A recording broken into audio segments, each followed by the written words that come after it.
Ice Age, Collision Course, Volcano to the Rescue. This is Lilly Singh, also known as Superwoman. She's one of the voice performers in the movie Ice Age Collision Course. She's a big star on the internet with her own very successful YouTube channel where she has millions of subscribers. An asteroid is on its way straight to Earth, and that can only mean extinction for the Ice Friends. But what if Manny, Ellie, and the rest of the prehistoric group can change the huge rock's course and in the process save the world? When they hatch a plan that involves making a volcano erupt, things start to get pretty hot. Volcano to the rescue. Scrat, the saber-toothed squirrel, zoomed through space on a spaceship. His ship was out of control. It smashed into an asteroid, sending the asteroid hurtling right toward Earth. Down on Earth, Manny, Ellie, and the rest of their herd learned about the approaching asteroid. If it hit the planet, their Ice Age home would be destroyed. Luckily, Buck found a stone tablet that he thought could hold the answer to saving their home. Every 100 million years or so, the world gets a cosmic cleansing, Buck told them. The last two asteroids that hit the Earth landed in the same spot. I believe that the crash site is where we need to be to stop the new asteroid from colliding with Earth. The site holds the key to finding something from Earth that can knock the asteroid off course. Despite being scared, the others agreed that Buck's plan was worth a shot, and so the herd started their march to find the site. After a long trek, the herd broke through thick hanging vines. They arrived at the crash site and were amazed by what they saw. Huge walls of shining, shimmering crystals rose all around them. "Where are we?" asked Manny as he looked around. "You're in Geotopia," said Brooke, a sloth with long blonde hair. As the herd looked around, all kinds of amazing-looking animals flew past. Others swung from the vines above. These were the residents of Geotopia.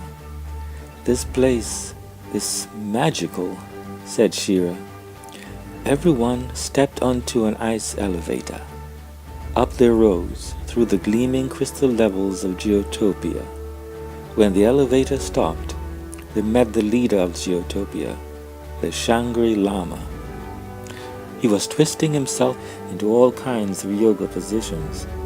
"Shangri-Lama, these visitors have a tablet that says that a light in the sky will destroy the earth and blow us up," said Brooke.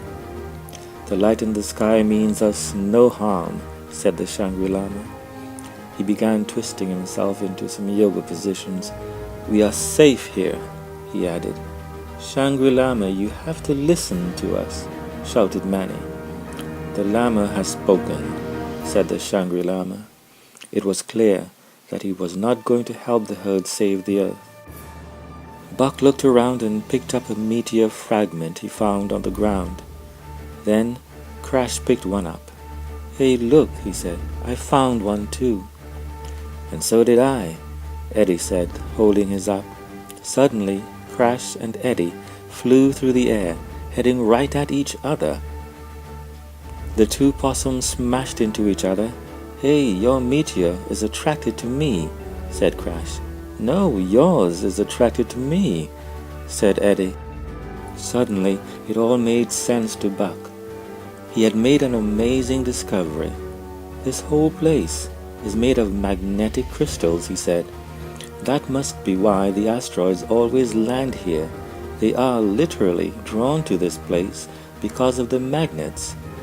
I think the answer to saving the world is right under our noses. If they could launch magnetic crystals into space, they could pull the asteroid off course." Sid spotted a beautiful crystal in one of Geotopia's shining walls. He could not resist it. He reached for it. "No, Sid, don't do that," Brooke cried out. But Sid couldn't help himself. He pulled the crystal from the shining wall. The wall began to crack. Then it shattered into a million pieces. Everyone stared at the huge hole in the wall. In the distance, they saw a tall volcano rising to the sky. Steam and smoke drifted out of the top of the volcano. "That's it," Buck cried.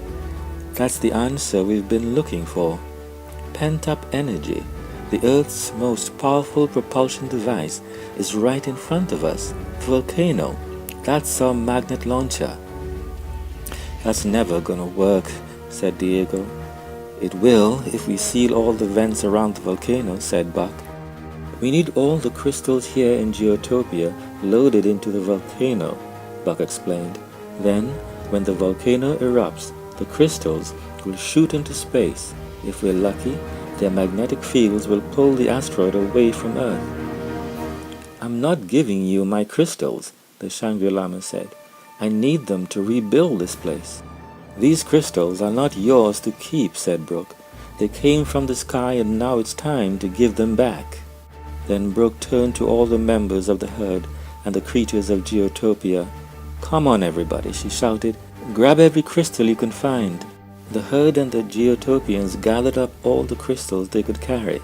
They marched in a long line to the volcano.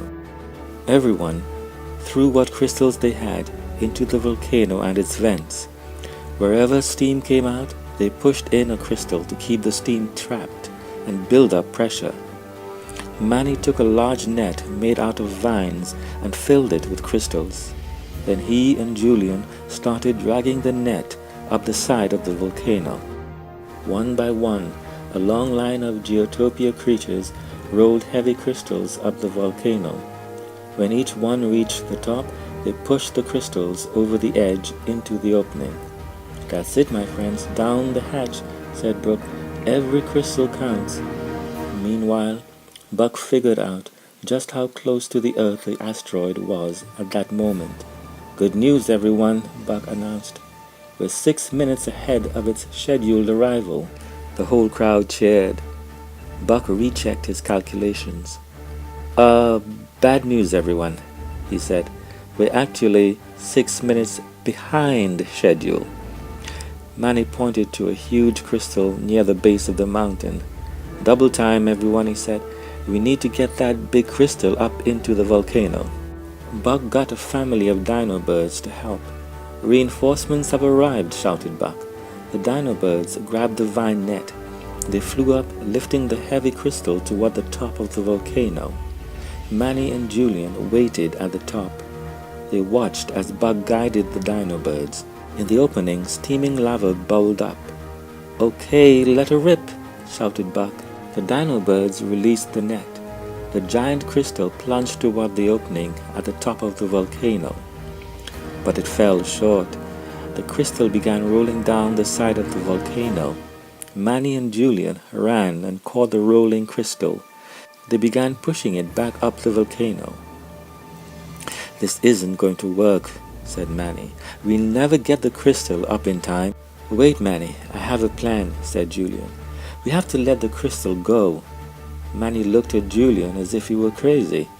"You know we're trying to get it into the volcano, right?" asked Manny. "I know it sounds crazy, but just trust me," said Julian. "Okay, let's do it," said Manny. "On my count," said Julian. 1, 2, 3. They let go of the crystal.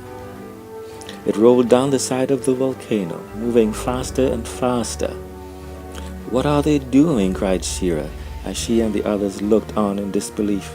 When the speeding crystal reached the bottom, it rolled onto a curved section of the volcano. The speed of the rolling boulder and the curve of the volcano sent the crystal flying back up into the air. The crystal flew right to the top, then fell into the volcano. "It worked," cried Manny. "Now we just have to wait for the volcano to build up enough pressure to blow." The volcano continued to rumble and steam, but it didn't erupt. Manny, Julian, and the others waited. Just then, the volcano erupted, sending all the magnetic crystals into space. Up in space, the cluster of magnetic crystals pulled the asteroid off its course. It sped past Earth, zooming harmlessly off into space. From inside its spaceship, Scrat watched his planet get saved. Back at the volcano, everyone was shocked. They couldn't believe their eyes. "We did it," cried Manny.